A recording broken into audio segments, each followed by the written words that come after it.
Budget আমি দেখলাম এবং আমি এতক্ষণ পর্যন্ত এত শর্ট টাইমে বাজেটের প্রত্যেকটা পাতা দেখা সম্ভব নয়, যেটা প্রিন্ট বুক বলে বা যেখানে সমস্ত ডিটেলস দেওয়া থাকে তাতে কি আছে আমি জানি না তথ্য। এখনো সেটা আমার পার্লামেন্টের যারা মেম্বার আছে তারা বলবেন।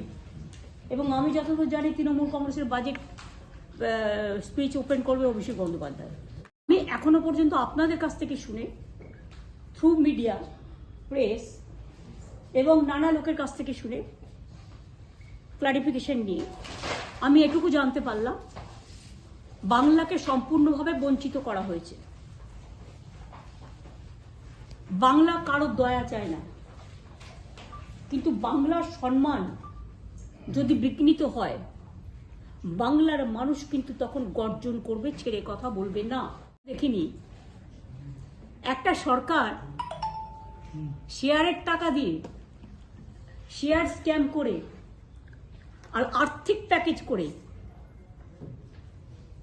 শুধুমাত্র অর্থ দিয়ে, মিনিস্ট্রি না দিয়ে, স্পিকার পদ না দিয়ে, শুধু সরকারকে কেন আমি দোষ দেবো? সরকারকে একটা দোষ দেবো না, যে পার্টিগুলো আছে তারা ইনভলভ, তারা এটা অ্যাকসেপ্ট করেছে। কেন করেছে? অন্ধ্রপ্রদেশ বিহারকে টাকা দিয়েছে, আমার কোনো আপত্তি নেই। Article 41, everybody has the fundamental rights and the Democratic rights. Paschimbanga অনেক বড় রাজ্য, মনে রাখবেন। বাংলাদেশ যদি একটা দেশ হয়, বাংলাদেশের কাছাকাছি ভোটার আছে পশ্চিমবাংলা, এটা মাথায় রাখবেন। প্রচুর ভোট। আমাদের স্টেটে সেন্সাস যেটা হয়েছিল অনেক আগে, তখন যেটা দেখেছিল তার থেকে এখন প্রায় 1.5-2 কোটি বেড়ে গেছে। 11 কোটি 11.5 কোটি মানুষ হয় বাংলায়। 100 দিনের কাজের টাকার কোনো হুঁশ নেই। সেই গরিব মানুষের দিকে ফিরে না তাকানো। বাংলা আপনারা দেখেছেন প্রাকৃতিক বিপর্যয় বারবার হয়, সুনামি থেকে শুরু করে, আমাদের আয়লা থেকে শুরু করে, আমফান থেকে শুরু করে, প্রতিবার কিছু না কিছু হয়। কারণ বাংলা হচ্ছে নদীমাতৃকার দেশ। সেখানে বাংলাকে, বাংলার আশেপাশে সব রাজ্যগুলোকে তুমি ফ্লাড ম্যানেজমেন্টে টাকা দিলে।